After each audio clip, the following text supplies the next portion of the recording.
మీ అభిప్రాయాలను వ్యక్తపరచడానికి వెనుకాడకండి. ఆత్మవిశ్వాసం లోపం మిమ్మల్ని ఆక్రమించుకోవడానికి మీరు అంగీకరించవద్దు. అది మీ సమస్యను మరింత జటిలం చేస్తుంది. మీ అభివృద్ధికి కూడా ఆటంకం కాగలదు.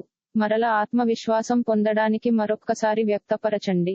సమస్య పరిష్కరించబడడం కోసం గాను హాయిగా మనస్ఫూర్తిగా నవ్వండి. మీరు ఈ రోజు ధనాన్ని ఆధ్యాత్మిక కార్యక్రమాలకు ఖర్చు చేస్తారు, దీనివలన మీకు మానసిక తృప్తిని పొందగలరు.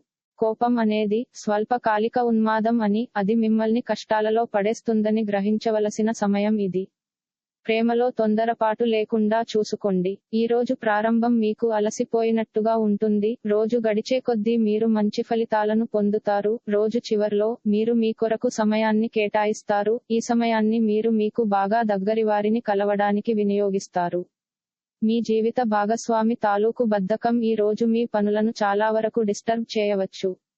మీరు మీ కోపము మీద నియంత్రణ కోల్పోయి మీ కుటుంబ సభ్యులతో దురుసుగా మాట్లాడతారు.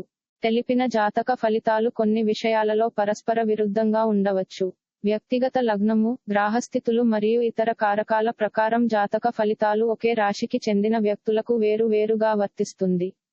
కావున అన్ని ఫలితాలు అందరికీ వర్తించదు అని దయచేసి గమనించండి. రోజు రాశి ఫలితాలని తెలుసుకోవడం కోసం ఛానల్ ని సబ్స్క్రైబ్ చేసుకోండి.